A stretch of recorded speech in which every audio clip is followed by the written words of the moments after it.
Assalamualaikum warahmatullahi wabarakatuh. Kepanggih malih kalian kula Bu Lydia. Sugeng rahayu para siswa kelas kalih welas. Minggu kapungkur panjenengan sedaya sampun sinau bab cerkak, inggih menika wonten titikanipun cerkak lan unsur-unsur cerkak.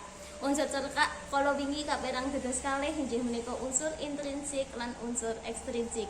Lajeng para siswa ugi sampun ngayahi gladen inggih menika madosi unsur-unsur cerkak.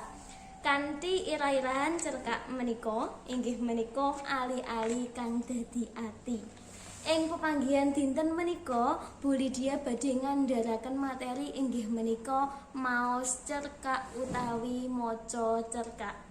Yen wonten ing kelas kalih para siswa sampun sinau maca geguritan ingkang wigati inggih menika wonten ekspresi, intonasi, artikulasi, body language utawi gestur gerak tubuh wonten ing mriki ugi sami ingkang wigati ugi menika.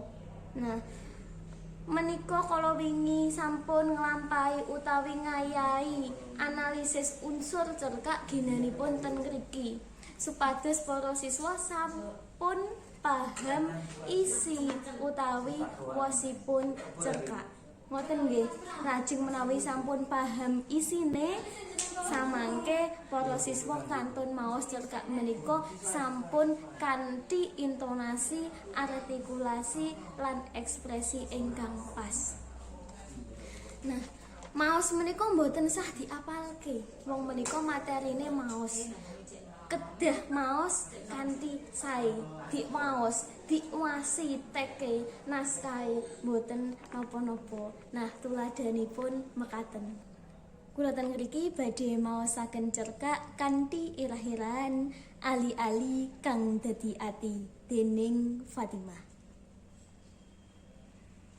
Esuk mruput Ima wis iput nyepakake apa sing bakal diguwu. Minggu esuk manuk isih pating ceruwit nuduhake iramane kang endah laras karo atine Ima kang lagi bungah. Pakaryan omah wis dirampungi bubar subuhan. Jam 6 pas saja Ima wis cumepak kanthi panganggo setelan jeans karo hem necis kudunge di model hijaber. Wedake kalas-kalas nambahi ayune kembang desa sumber bunga. Ibu, kula nyuwun pamit badhe dhateng Tuban kalian Mas Toha. Toha minangka bocah lanang tunggal desa kang dadi pacare Ima. Lah ewah apa toh, Nduk? Ning Tuban ngendi? Numpak apa? Mulih wayah apa? Pitakonane ibune Ima ngatonake tresnane marang anake kanthi protektif. Walah Ibu, namung dolanan mawon mumpung Mas Toha liburan. Badhe ten Pantai Bom, mantuk bakdo nduhur. Nitih sepeda motor, sampun napa malih. Wangsulane Ima karo nggodha ibuke menawa yen takon kaya sepur dawa tur nyrempeng. Ya wis, ati-ati ya, Nduk. Toha aja oleh motoran banter-banter anggone nyetiri motor. Papilinge ibu kanthi mesem. Siap nyonyaku. Hehehe. Jam 6 langkung 3 doso Toha teka ing teras omah kanthi numpak sepeda motor lanange. Mudhun banjur pamitan marang bapak ibune Ima. Sawise pamitan langsung berangkat kanthi bunga. Sejam saka omahe Ima wis tekan ing Pantai Bom Tuban. Motor dipakir, banjur tuku tiket lan mlebu ing pantai kang dadi wisata ing kutha Tuban kuwi. Kahanan kang isih isuk katon seger. Tur endah ngiringi glenengane Ima lan Toha kang kerep genten nyawang praupane pacare.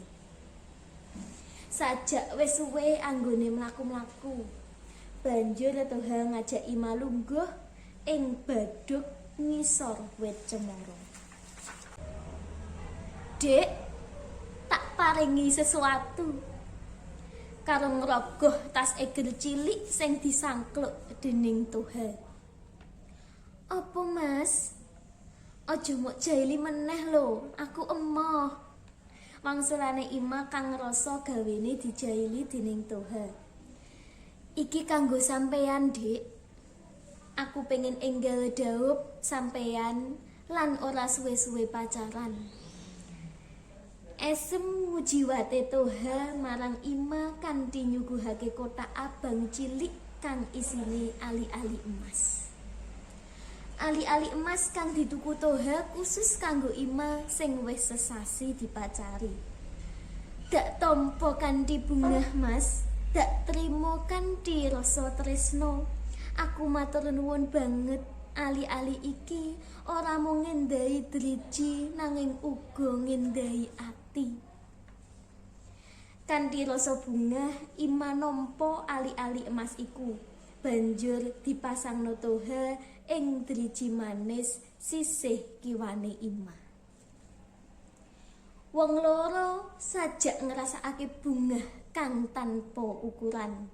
Toha banjur ngajak Ima tuku mangan ing restoran lan jalan-jalan nukokake bathik kanggo Ima.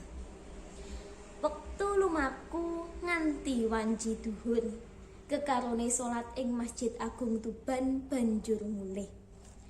Nalika wis tekan omah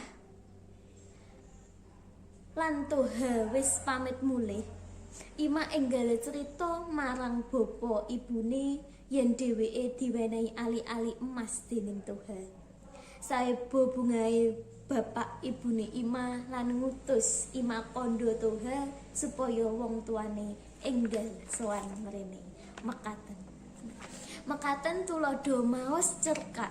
Dadosipun boten sah diapalke ning diwaos. Diwigati sing jenenge artikulasi. Arep maos kanthi sanes kanthi. Nah, dening sanes dening. Nah, menika wigati sanget amargi samangke tegesipun sampun beda. Kula kinten bab artikulasi menika sampun Bu Lydia ulang sawekdal panjenengan kelas 11 ini.